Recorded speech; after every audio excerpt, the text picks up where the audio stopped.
Sweet and sour na puso ng saging. Magandang araw mga ka-Frenzy. For today's video, tayo po ngayon ay magaluto ng puso ng saging sweet and sour. At dahil nga po din sa probinsya ay napapalibutan kami ng saging, ay talaga naman pong mapapaisip ka kung ano pa ang pwedeng iluto sa puso ng saging. At sa araw-araw nga po na ginawa ng Diyos ay lagi na laan po tayong nag-aisip ano naman baga ang pwede nating ulamin. Ay buti na nga laan po baya naman at may tanim akong lara dini at saka ay sili sa tabi ng aking kubo. At ari nga po ay agawin nating panglahok sa ating alutuin. Ay sa panahon po baya namang ito ay napakamahal na ng kilo ng karne. Ay ho ho! At imbis nga po meatballs ang agawin nga po natin ay puso ng saging balls. Ay masustansya na nga, nakalibre ka pa ng pangulam. Ay sa panahon po baya namang ito ay napakamahal na ng bilihin, kaya dapat po pagdating sa pagluluto ng ulam ay madiskarte din tayo. At hiwa-hiwain nga laan po natin yan ng maliliit. Kaya naman po kung gusto ninyo mag sweet and sour pero wala kayong karne, abay hindi na problema yan. Ay lalo na at kayo ay nasa probinsya, ay ho ho, tirahan na ninyo ng puso ng saging yan. Ay ari naman pong alutuin nating ari ay hindi masyadong mahal ang mga panglahok. At panigurado din po kahit hindi nakain ng puso ng saging ang mga anak ninyo, abay mapapakain pagkaganari ang luto. Kaya naman po pag tinanong kayo ng mga anak ninyo kung anong balls yun, sabihin ninyo ay karne, wag nyo pong asabihin puso ng saging. At tinuruan pa nga ning magsinungaling, ay ho ho.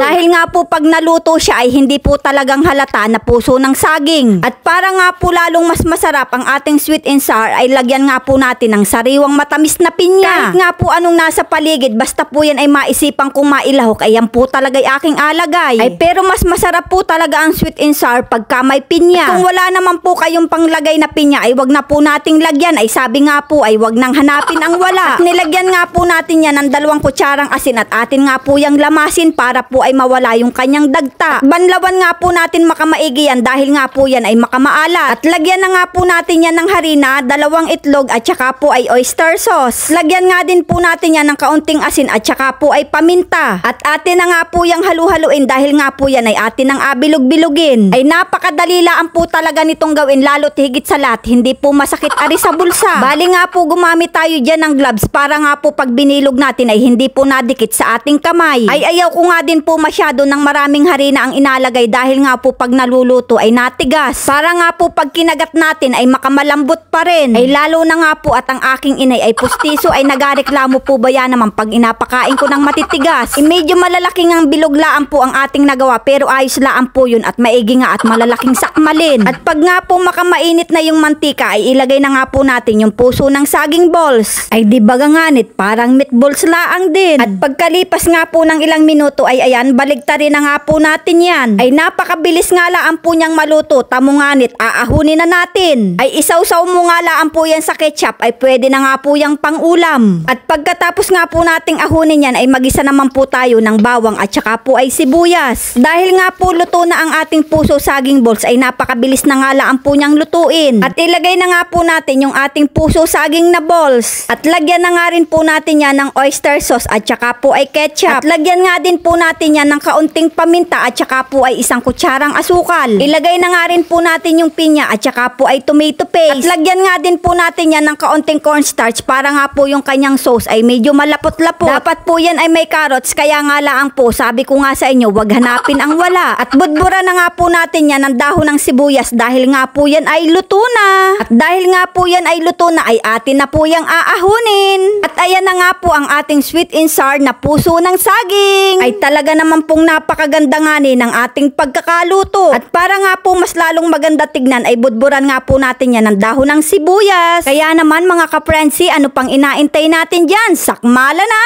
Ay ano pa naman po man din at lasang karne din man din are. Ay makamasarap man din nga ni. Mga ka-Frenzy, hanggang sa susunod na video. Thank you for watching!